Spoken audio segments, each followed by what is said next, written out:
Hey, slightly new location. Yes, you've been in that room for ages. Now we gotta head back into this room because I felt this was probably the best one to do first for the shelf by shelf video wrap up, shall we say. We're on to number 49 and we're done with the calyx squares. All of them are done. Now we're looking at the top of the shelves, and to be honest, these are going to get rearranged at some point soon. Not any new stuff added to them, but I do need to tidy these up a bit because they're kind of all over the shop. It's a bit of a mess, and I wanted to experiment with this viewpoint as well, actually, because as much as I record a lot of my videos in there, it's kind of like, you know, maybe it is nice to be able to stand up and do these videos and then just, I don't care who can see me outdoors, whatever, but it's kind of like, would this work? Kind of like as a close-up, you know, if I position it so that there's better stuff on top of the shelves, you know, you've still got games behind me, but I could have the bokeh effect with the camera and maybe make it look more high quality. I don't know. It's more experimentation, but we'll see. But let's get to the point.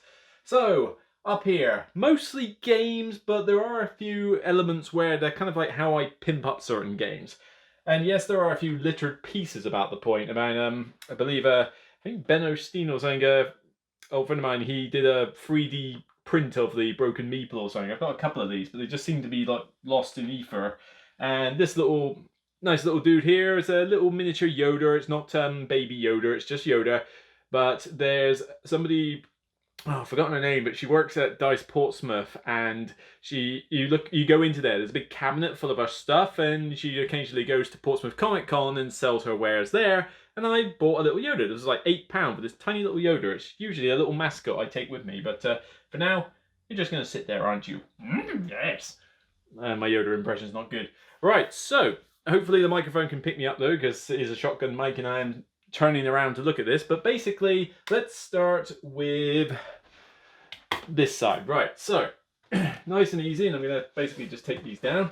Here we got Stonemaier treasure chests, and there's actually another 3 of them here. I've collected, I think, the whole set. Maybe I'm missing one, I'm not entirely sure. But yeah, I got quite a few of these, and well, occasionally I do like to take them along to club nights, but mainly they're for my purpose at home. You know, if people come around here to play games, I'll show them off. But yep, I got a bunch of them. So what we got there?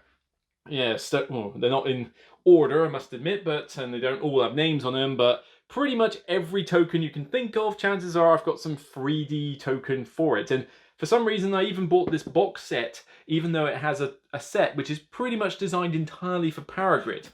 And you all know how much I hate that game. So, yeah, you know, a few extra components I probably don't need, but I do like to pimp my games up when I can. And so I just wanted to get these because they were quite a good deal when they were on Kickstarter.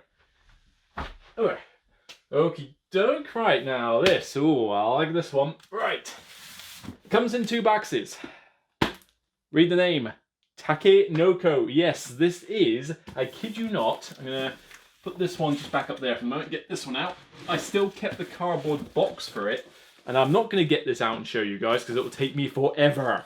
But in here, we have, it's a Tacky No Code Deluxe set. And in that box up there is the Chibis one. Yep, Madigo released a Chibi set, and I got both. Again, like I say, not going to take them out of the thing because I will be here forever. But yep, the Deluxe Tacky No Code sets, they have been amazing for the purposes of, you know, taking to Dice Portsmouth events when they've been teaching them and just showing off, you know, deluxe version of one of my favourite games. You know, Tacky No Code is still a brilliant game for families and not necessarily new gateway gamers, but it's still got, I'm trying to show off the box cover at least. There we go. Tacky No Code Chibis, and to have the panda like about like this big, as well as the gardener and everything else and all the bamboo trees, it's amazing. And I think, I'm not sure, I don't think you get miniature babies in these ones, but you do get like a deluxe size female panda. And basically it's just because the game is great and it has been put to good use at teaching events, just to say, look, you want to show off some games? Well, allow me to bring the deluxe version of Tacky No Code, and then people play it, they enjoy it, and then they go to like Dice Portsmouth to buy the normal game. You know, they know that they can't buy this at the shop, but yeah, they're just like, okay, I don't need this bigger box, but I like the game. Where can I buy the normal one? And I can say where to go. So Tacky No Code. All right, this big boy. This Do I really have to lift it off the shelf? It's heavy, you know. Oh, I'm getting my exercise today, that's for certain. I'm going to put this back up very soon. But this giant monstrosity is a Ticket to Ride jumbo crate. I got this from Basically Wooden, I believe it is. Oh god. Ah, there we go. Basically Wooden got me this one, and it is huge. It is way over the top. But the idea is that it's got a few like maps in that, but essentially, if I can get maybe the tray out and show you, let's move that up there. Got to be careful with this. Basically, you name it, it's Ticket to Ride, it's in here. The annoyance with this box though, they had to redesign it slightly in order to get Germany in here, as well as I think one or two, oh no, not Germany, the France and Old West map, it didn't quite fit, as well as the Japan one was a bit weird. But annoyingly, I bought the Poland map recently and found it also doesn't fit in here. Days of Wonder, will you seriously streamline the size of your boards, please? It's really aggravating. So I basically had to make a choice of, do I keep Poland, or do I have it outside of this box, or do I get rid of Poland? Poland's on the sell pile. It would just irk my OCD if I didn't have it, but this is basically all the trains and the various pieces to do with Ticket to Ride, and then if I was to get all this out, it would basically be all the cards, so, you know, oh, I can't lift the box out separately. No, it's not going to happen, but, you know, I've got boards in there and the cards for all the different expansions. And this is just basically the comprehensive storage solution. Now, I know what you're thinking. You're thinking, isn't that a little bit extreme? Probably.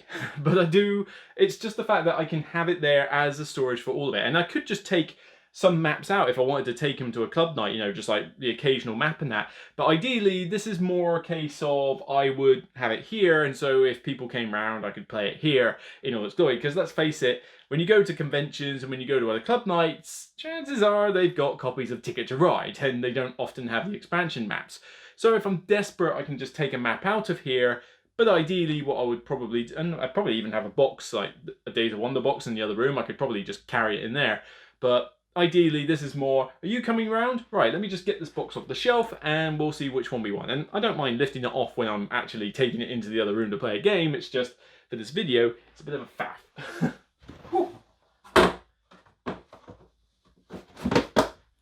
Alright, so make it a little bit smaller then. What have we got here?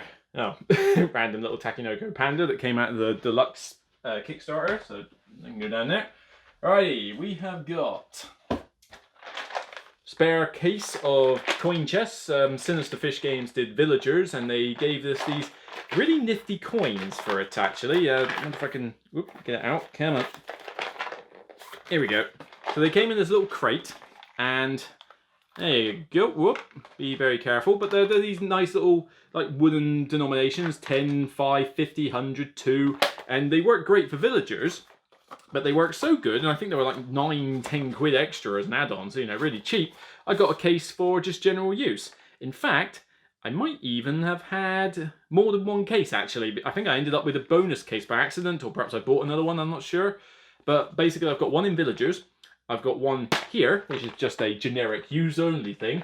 And there's even a bunch I put in that Majesty for the Realm game. You remember the one I talked about a couple of shelves ago? The money in that, there's not enough denominations in there for a full player game. Add one of these, and now there is. Righty. This one we'll get onto in a minute. What is this? Oh yes, another one for someone. This is a bit like those 3D tokens I got down there, the special treasure sets, except this one's for animals. So we got pigs, we got sheep, we got dogs, we got horses and cows. This was basically a gift to myself just to have. I mean, they look really cool to have like these actual size pigs and an actual dog and cows and that. And there's not many games these would get used for, but put it this way, if you come around my house and you want to play Caverna, it's going to look good. What to do? Right. this one. People have noticed these on my photos that I've been putting up for them, and this is Amazon Basics. This cost me, what, like about £6-7, and a friend of mine who I game with showed me these, because I used to have these metal muffin tins from Asda, and they were the ones that I used but to store like tokens that in, but it turned out that they were quite big, they obscured view, and they were a little bit too big for all comfort. So my mate pointed me to Amazon Basics, where you could buy about something like this is a pack of 24 in a box, and this isn't even all of them. I think there's some others in the other room, but you know, 24 of these different color little muffin cases, and they're rubber. So, or silicon or whatever. So, you know, they're bendy and they're not too bad a size. I mean, they're not huge, but for most tokens, they will serve a purpose. And if you need more than one, well, you just use more than one of the same color. But if you've got something like Quacks of Quedlinburg with all those tokens, and Underwater Cities with a bunch of those, or even just pretty much any game I can think of that uses tokens, these have been probably the best £6 or £7 I have ever spent on, you know, accessories for games or something. So I cannot thank my friend enough for showing me those, because they are brilliant. Right, gotta get a move on. Right, Star Realms Frontiers deck building game. Another one in my collection. You have not noticed it's in my collection yet because, well, all my Star Realms is in here. And to be fair, I don't often play with this much Star Realms. I mean, I have to admit, this is probably a Kickstarter I regret getting, because I love Star Realms, but I tend to play it on the app. And I don't often get it to the table with playing with more players, and I would like to play this with multiplayer, you know, not just 2-player at times. But it does have a lot of cards in here. I think it's got everything from the Frontier Kickstarter, I think it was. So if I can get the lid off without destroying it. Yeah, so I mean, it's, like I say, you get a bit of wasted space, but I've got a playmat down there. I've got the Frontiers box, I've got the Colony Wars, the original box, so I've got all the cards I need, as well as some of the weird expansions, like the command decks where you could play as a hero and that. But the main reason I get Star Realms at the moment is because I wonder if there's a separate thing for it. I'm not sure there is. No, it's probably in one of the boxes, but basically it gives me the solo rules. So you go up against these challenges for, you know, like, oh, the giant wormhole that's just appeared, and you've got to battle against the monstrosity from it, or a big pirate fleet. And you play Star Realms, but solo with some extra quirks. I really enjoy that with it. But Star Realms itself, I love the game. It's fantastic. And if you come around my house, we'll play it. I'll show it to you. There's a lot of calls to action to come around my house. You can tell I'm a lonely man. Ready. Cool. Can't do a huge amount of that, but Suburbia Collector's Edition. Yes, Suburbia is in my collection. I do prefer it to, Castles of Mad King Ludwig. And yeah, you think I was going to resist getting this when it came out on Kickstarter? I mean, come on.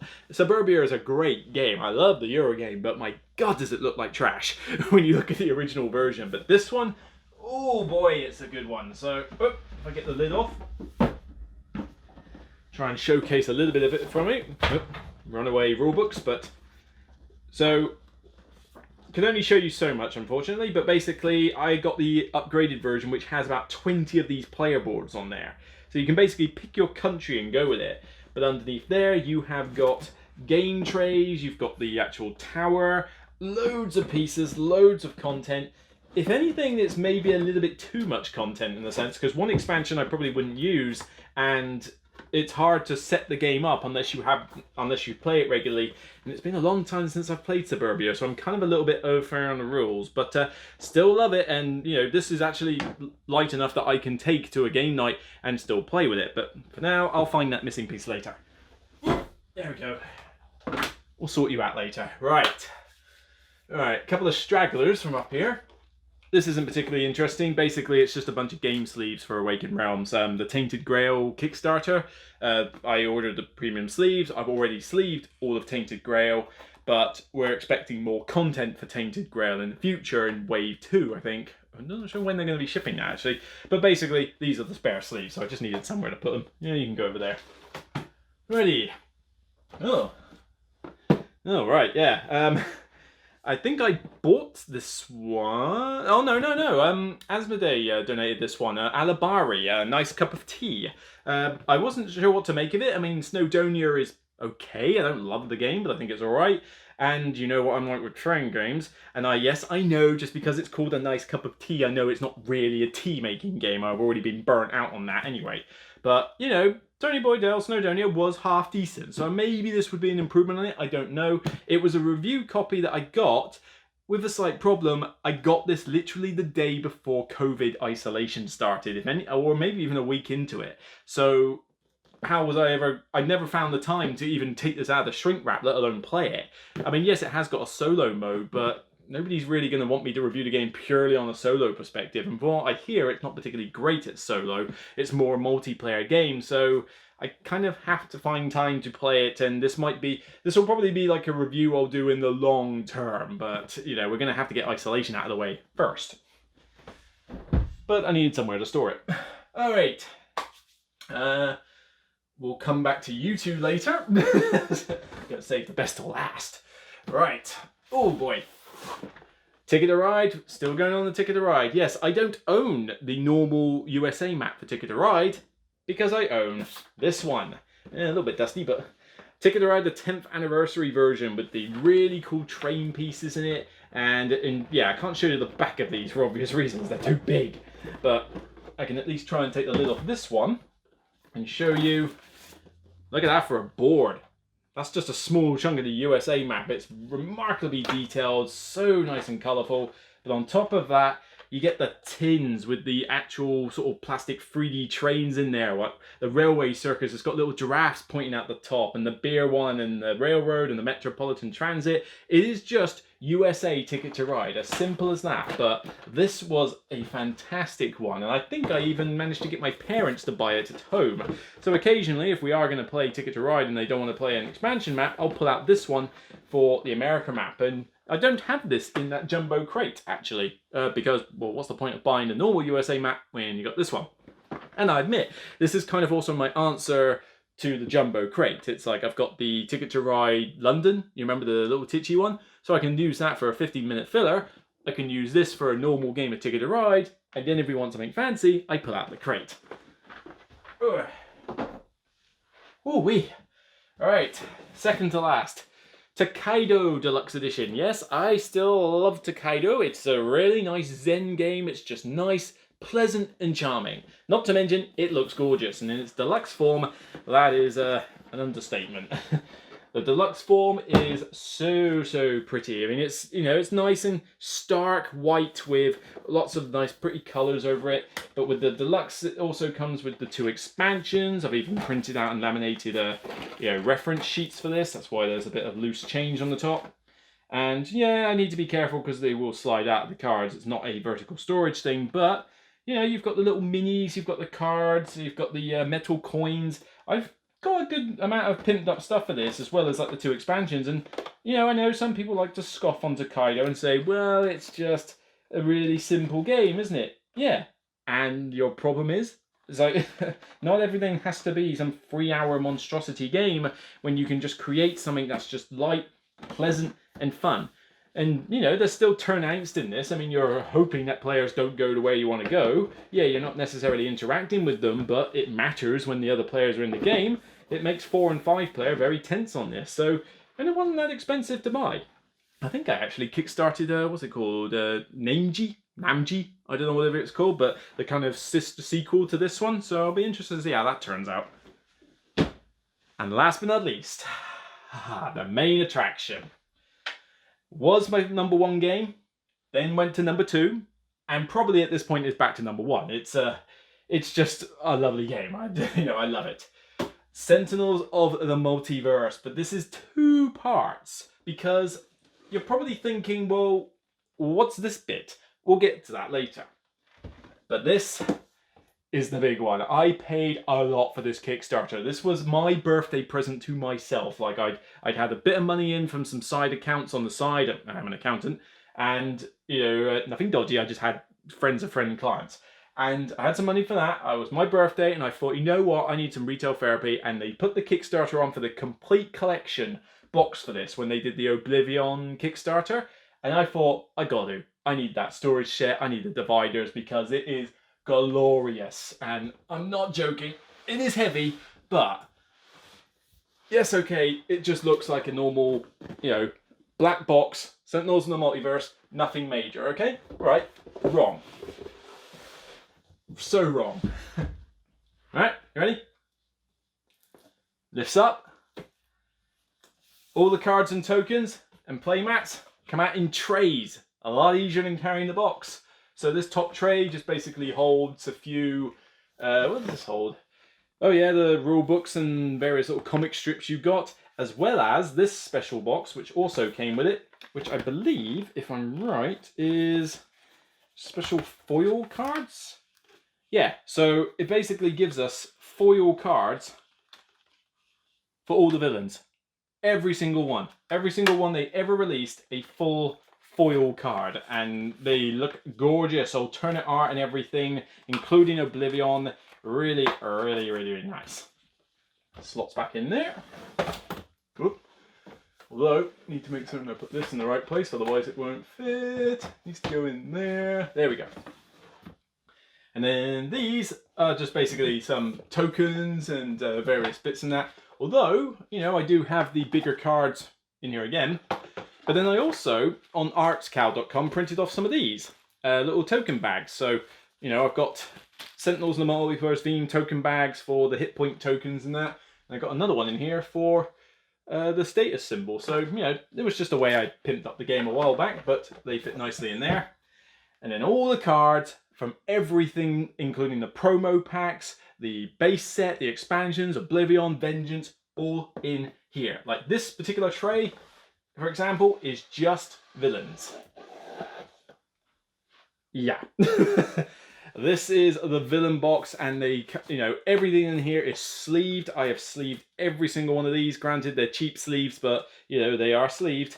And you've got Oblivion, you've got a Cash Booter, Citizen Dawn, NC, Gloomreaver, Carbon Warfang, the Capitan, Matriarch, Progeny, Spite, the Wager Master, my favourite, the Dreamer. I love that villain, it's such a cool concept.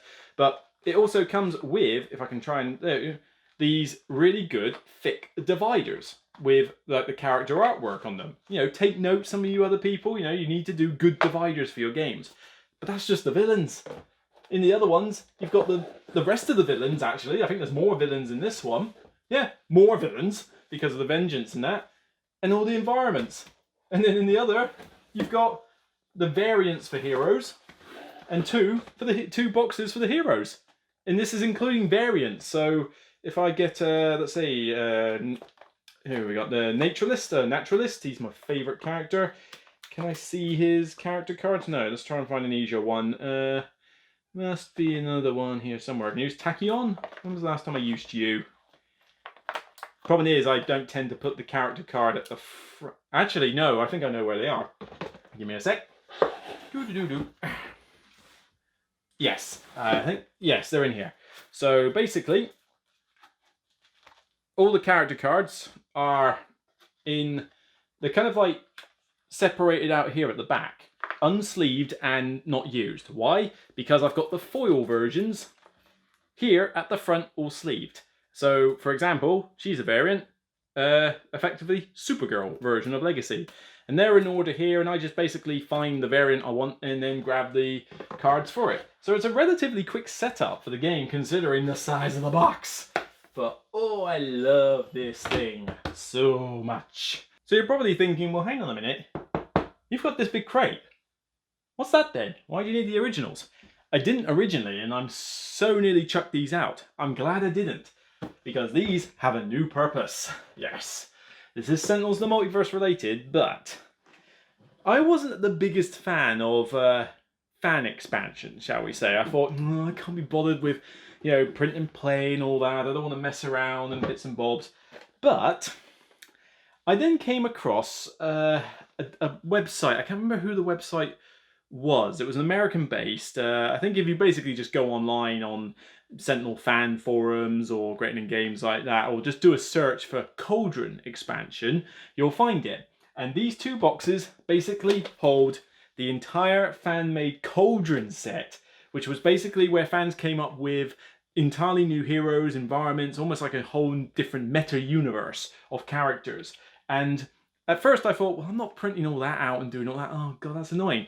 But then another publishing company basically had deals in bundle offers where they printed the whole lot for you on the same cardstock, or near enough the same cardstock, as the actual Sentinels and the Multiverse game. In fact, I believe it is the same cardstock. If you release this as a normal set, you probably wouldn't be able to tell the difference. It even gave me dividers for it in the normal sense. Now this does not fit in there. No big deal. This is like a fan expansion. This is the official bit. I'm happy to have the sets, but yeah, now I have a ton of heroes, villains, and environments, and most of these I haven't even tried yet. I mean, I got this at the start of this year, and at some point I do want to, during isolation, to get my Sentinels and the Multiverse out again, but I've just been so busy with the blog, I just need more time. But, oh, what have I got in here then? We got Menagerie, the Mistress of Fate, Mythos, Outlander, Phase, the Ram, Scream Machine, Swarm Eater, Vector, in Northspar, Nightlord Citadel, the Continuance, the Cybersphere, the Catchwater Harbour, Windmill City, the Wandering Art. Oh, okay. Do you think I had enough content for Sentinels in the Multiverse? No, I needed more. I needed more of the precious. More of the precious content for Sentinels. And yeah, it's now a bit of an obsession. And back to this from earlier. Oh no, this isn't what I thought. This originally contained, I think, the foil heroes, or like the basic hero cards. They're already in there. I think I've already shown you them. This is just holding the dividers from the original box set. I figured it couldn't hurt to hang on to them just in case I needed them. Don't ask me why, but I just couldn't bring myself to throw them out, But, well. But I do need to rearrange this bit of the mat, so the fact that I've demolished this entire top shelf is probably not a bad thing. So, yeah, a bit of a longer video, but that's everything on top of this shelf. Shouldn't take me too long to go over the other ones because it's a few games that are just really big. But I'm not going to be able to empty them all out for you because they come in giant crates. But at least you'll be able to find out what's on top, and then I shall get to rearranging this. And let me know what you think of a kind of close-up of here. I mean, this isn't necessarily where the camera would be. I can manipulate this around the room, but if I put some good stuff on the top there and we've got games here, will the body shot with me standing up work better? I don't know. Let me know. Let me know in the comments whether it's an idea, but I can stay seated down in the other room if you like, but I just want to test out other ideas. And it would also allow me to make this the studio rather than that the studio. So it would certainly help from a space perspective, but we'll see. So that's it for me. I'll see you on the next Broken Meeple video, the last of the shelf by shelf videos, number 48. One more to go. It will be a good one. There's some good games on that shelf, but then that'll be it. And then we'll be on to normal frequency, but more than that, we'll basically be on to the new style of the show. I've got one top 10 list still to edit, top 10 deck builders, which will be done in a similar format to what I've been doing with the previous shelf by shelf video, so seated in there, close up, old format. But at the moment, I'm gearing up to try and relaunch the podcast, to give this a fresh look. You could almost call it season 4.5, as opposed to a season 5. It's an upgrade. And you can already see that I've done little bits here and there, including change my banner. Check out the banner on my Patreon page and on my YouTube page, and you will notice I've had a little bit of a tinkering around with snapper.com and created my own with the help of some tutorial videos. So, good times to come.